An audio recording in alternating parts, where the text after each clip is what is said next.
கர்த்தருடைய பரிசுத்த நாமத்திற்கு ஸ்தோத்திரம் உண்டாவதாக. கலாத்தியர் 2:20 என்னில் அன்பு கூர்ந்து எனக்காக தம்மை தாமே ஒப்பு கொடுத்த தேவனுடைய குமாரனை பற்றும் விசுவாசத்தினாலே பிழைத்திருக்கிறேன் என்று அப்போஸ்தலனாகிய பவுல் எழுதுகிறார். நாமும் கூட இன்றும் கொஞ்சம் மீதியாய் வைக்கப்பட்டு பிழைத்திருக்கிறோம் என்றால் தேவன் நம்மேல் பாராட்டின அன்பு பெரியது, அவர் நம்மேல் வைத்த கிருபை பெரியது.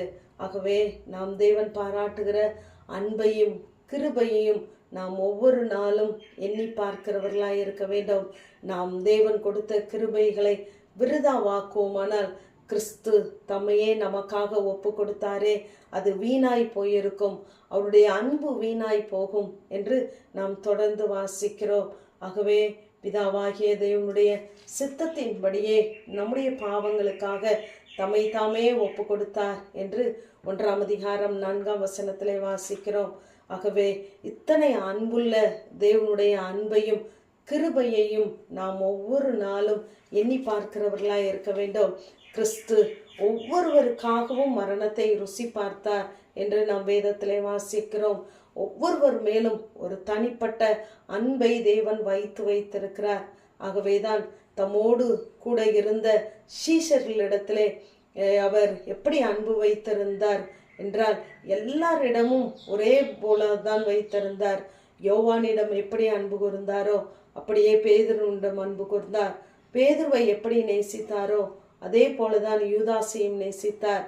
ஏனென்றால் யூதாஸ் தன்னை காட்டி கொடுக்கத்தான் வருகிறான் என்பதை அறிந்திருந்தோம். சிநேகிதனே, என்னத்திற்காக இங்கு வந்திருக்கிறாய் என்று கேட்டார். அவர் அப்பொழுது கூட தன்னுடைய வார்த்தையிலே அன்பு மிகுந்தவராய்த்தான் கேட்டார். ஆகவே நம் ஒவ்வொருவரையும் அவர் நேசிக்கிறார். தனக்கு விரோதமாய் எழும்பின ஜனங்களை கூட அவர் அங்கு பகைக்கவில்லை, நேசித்தார்.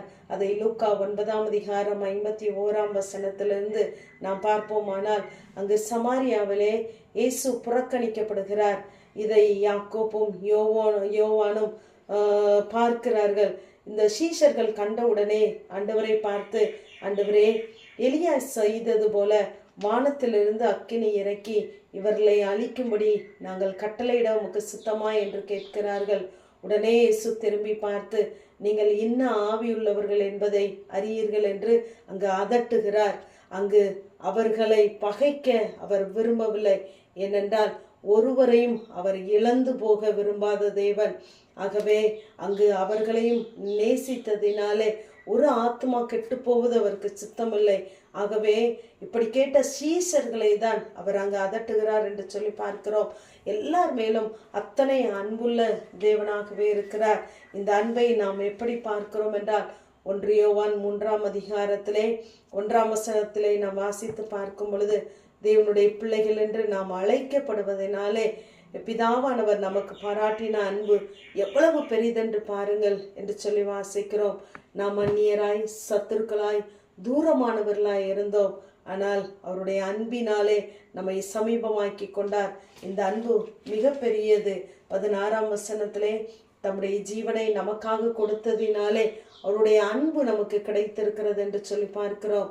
ஆகவேதான் 18 இப்படியாக எழுதுகிறார், என் பிள்ளைகளே, வசனத்தினாலும் நாவினாலும் அல்ல, கிரியைகளினாலும் உண்மையினாலும் அன்பு கூற கடவோம் என்று சொல்கிறார். நாம் பார்வைக்கு தேவனை நேசியாதபடி உண்மையாகவே கிரியையினாலும் உண்மையினாலும் நாம் அன்பு கூறுவோமானால் ஒவ்வொரு நாமும் நாம் பிழைத்திருப்போம், நாம் சுகமாயிருப்போம், நாம் வாழ்ந்திருப்போம். ஏனென்றால் நம்மேல் அன்பு கூர்ந்து நமக்காக அவருடைய இரத்தத்தை சிந்தி நம்மை கழுவி நம்மை தேவனுக்கு முன்பாக ராஜாக்களும் ஆசாரியர்களுமாய் நிலைநிறுத்திருக்கிறார். ஆகவே அந்த பெரிய அன்பையும் கிருபையும் நாம் ஒவ்வொரு நாளும் எண்ணி பார்ப்போமானால் நாம் நிச்சயமாகவே பிழைத்திருப்போம். கர்த்தர் உங்களோடு கூட இருக்கிறார். ஆமேன். ஜெபம்.